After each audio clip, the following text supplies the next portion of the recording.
So today's plan is to get some work done on the Jimmy. I want to get it out because the weather's starting to get nice and I'd like to be able to go cruising with it. It'll be the first vehicle to get out on the road, and then after that the S10, and then the Nova and the shit horse and everything else. So yeah, let's get to work.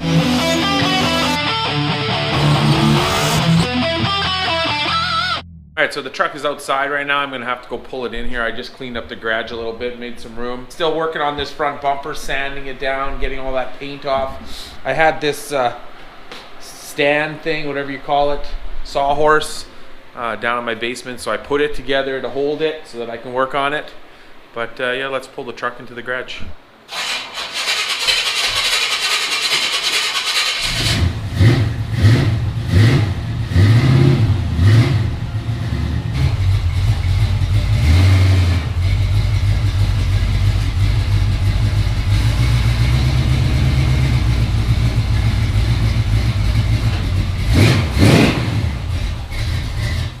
There we go.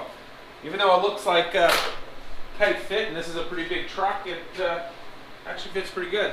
I got a low tire on this side to put some air in it.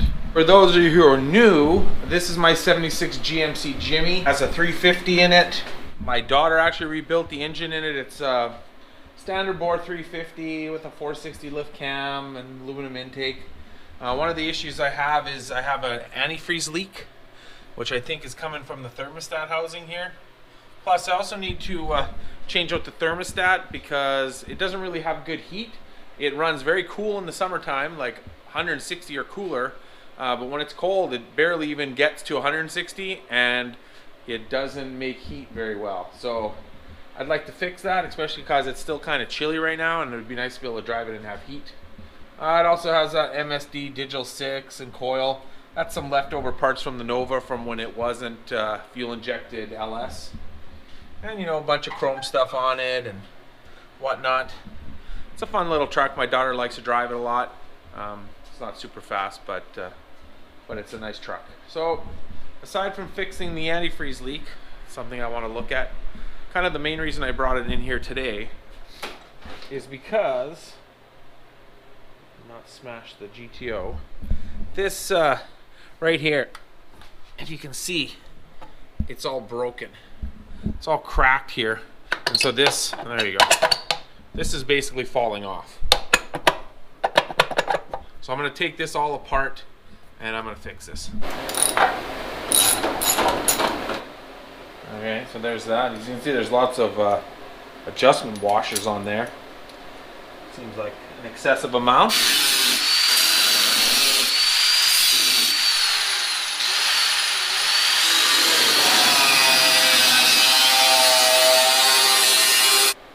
So there's our new big giant hole. As you can see, this is the piece that fits in there. But then there's also a piece that goes on the back here that holds this, encapsulates it in place. So I'll have to like make a new piece and then reattach this. Luckily, if you guys can see, I just missed cutting into it on both sides, so that's good. I took the this piece and I drilled out. I ended up having to chisel it and cut. I kind of made a hole in it, but that's okay. Chiseled that piece off, so now this is off, and then this piece goes in there, so that's gonna have to get spot welded back on after. And then here's my piece I took out.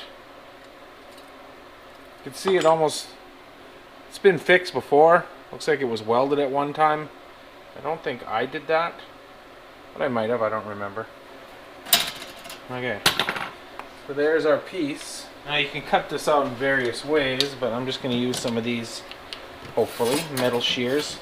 I really need to get a pair of those like electric or air, whatever, shears. I have one of those nibblers, but it doesn't work so good.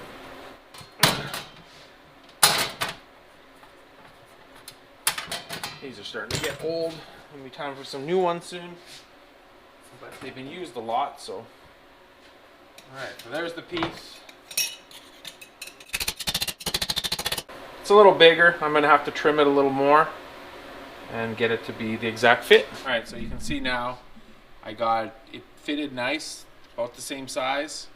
And then I fit those two pieces together figure out where the hole needs to go. Now I'm just gonna have to make that hole in there, clean up the edges, and it'll be ready to weld in. All right guys, so my plan is to cut this hole with this unibit, which I just bought, big giant one. Let's see how that works out.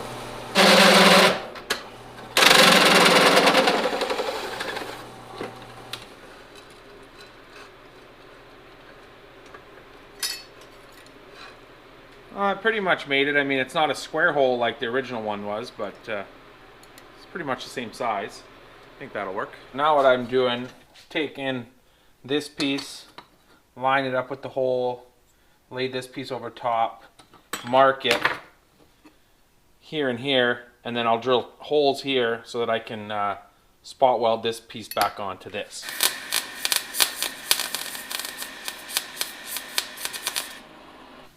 So there's that piece all welded back in there, good as new. I'll just flap wheel those spot welds down a little bit, and it's going to be ready to be welded in there. I put this on so that I could hold it exactly where it needs to go, like this. It does fit really nice in there, basically like that. And then I'm going to start welding it in.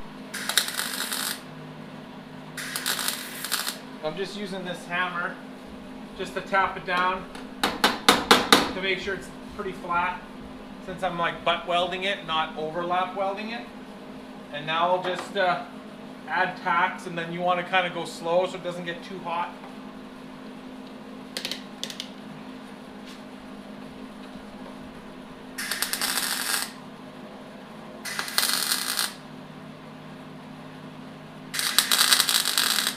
I figure while I'm welding and letting it cool between welds, I would get this thermostat off. Now I was really concerned before that it was the thermostat housing that was warped, because it's, you know, a cheap chrome one. But then I planed it flat, and it's still leaking. So I don't know if this, I bought this intake from a swap meet, so I don't know if the intake is cracked. Here's the thermostat, and I don't know. I thought maybe it was no good or was stuck open, but it's not open, so I'm not sure. Unless it's the flange here that's warped. That thermostat housing was a brand new chrome one with the rubber O-ring on it. First time I tried using just the rubber O-ring and it leaked. Then I took it off and then I put a gasket and it still leaked, so I don't know. I mean, if the intake is no good, I mean, maybe I could weld it if it's got a crack. I mean, this is an old torquer, original torquer. I probably wouldn't mind putting like a Performer RPM maybe on here. We'll have to go in for a closer inspection of that intake. We're gonna do a little thermostat experiment. I'm gonna start heating this, and I'll watch it with my gauge. I don't know if this is going to get hot enough, mind you. And when it gets hot enough, the thermostat should open. You can use boiling water to do this too, but I wanted to see if this would work. Oh, it's 103. Okay, it's open already. It's only like 110 degrees. So this thermostat is bad. It's 125 degrees on that spot right there, and it's still fully open. And it was open. It never made it to 160, and it was already fully open. So that's probably why my heat doesn't work so good. So I went out to the store quickly. I got another thermostat. It's the same thermostat, basically 160 degrees, just like that one is. And so let's give this one a try. Oh, this one looks like it's opening like kind of the same. Oh no, hold on, it's hotter. I have it in the wrong spot. So there we go. There it's like 160 and it's open. And it started opening at like 140, where the other one was opening at 120. I was holding it originally way down here, but I should have been holding it up at the top. So there it's like 160, and it's fully open. Awesome. So well, hopefully that's going to solve our problem and give us some heat, which would be nice.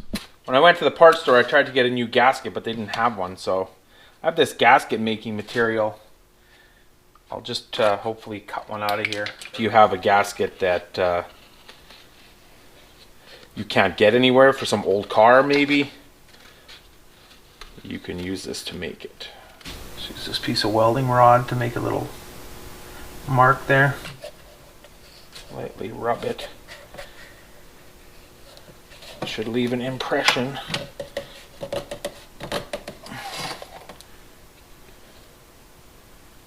More or less. I'll get a razor blade and cut it out.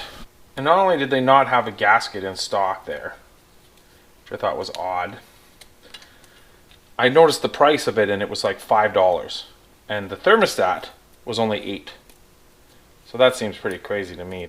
Well, that's good enough anyways. It doesn't have, it just has to be that big. That's how much it flows anyways, but I could go a little more, I guess. Everything's all hooked up. But I'm not gonna put any antifreeze in it tonight. I'll let it sit overnight and dry good. Tomorrow morning put the antifreeze in and let it run and see if it makes heat. So I got the door jamb all welded up. Striker pin or whatever you want to call it. So there it is, tacked. I just did like small tacks all the way around so as not to get too much heat in it. Now I'll grind it down smooth and see if there's any other spots I missed. And then it'll be ready for a little bit of filler probably and paint and put it back together. Actually, it looks pretty good. Like it just needs a thin coat and it'll be good. So I'm gonna mix up a little bit of filler and put it on there. Pretty nice and smooth. So now I'll just lay a little primer on there.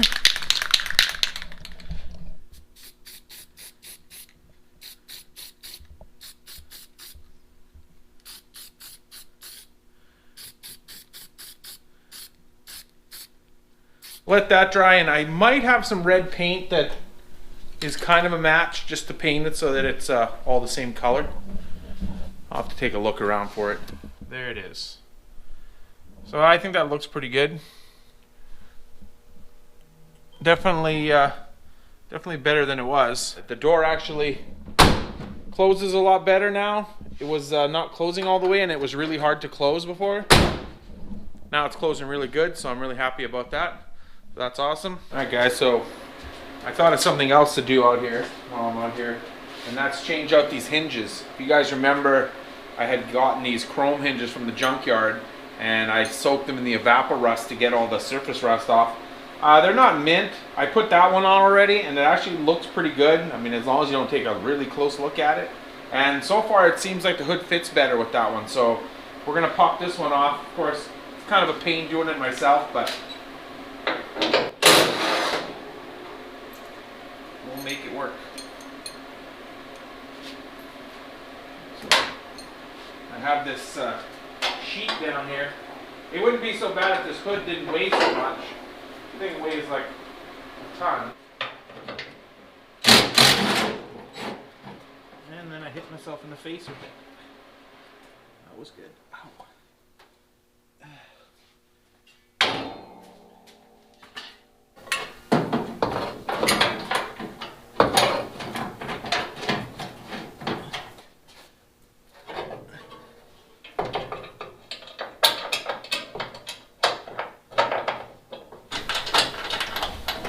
And this is like just one of those things that bugs me about the truck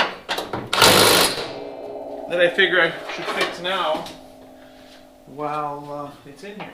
Now they're both bolted in. I WD-40'd them. Let's see how it closes. Oh, that looks pretty good.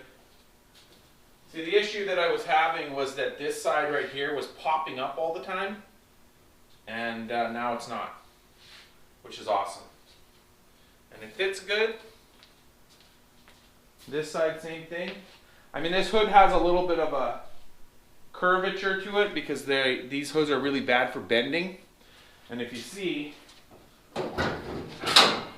somebody put these braces right here. These are supposed to keep it from twisting too much. I don't know if you guys can see that. See these braces right here? Somebody added these at some point to keep the hood from buckling because they're really bad for buckling. Like I said, I just WD-40'd them, but the black ones were pretty hard to... Oh, that's perfect. Definitely worth it.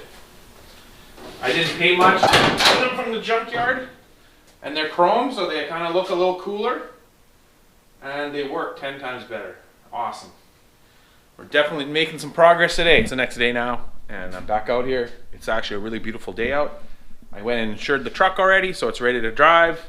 All we gotta do now is fire it up and let the antifreeze run through and see if there's any air in there and see how the heat is. So let's do that. We'll get that Jimmy cold start.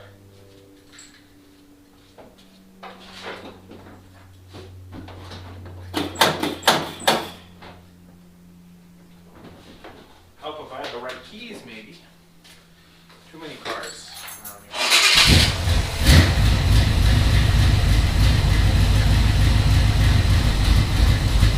I should probably shim that starter while I'm at it too, eh?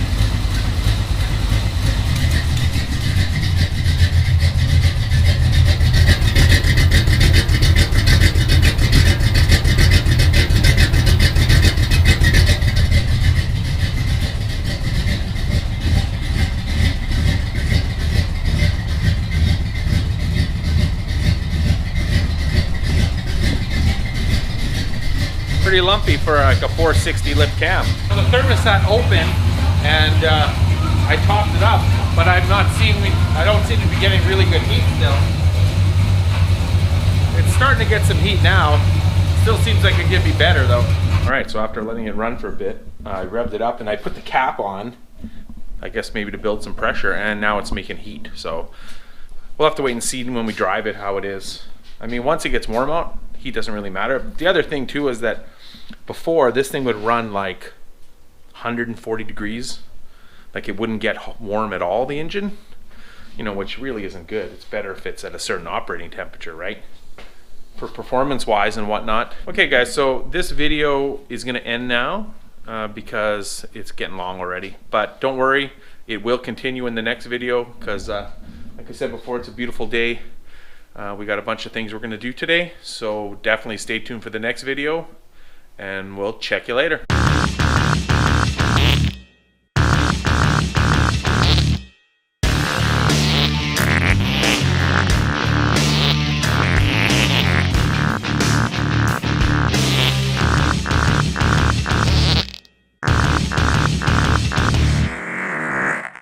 We suppose we open shit.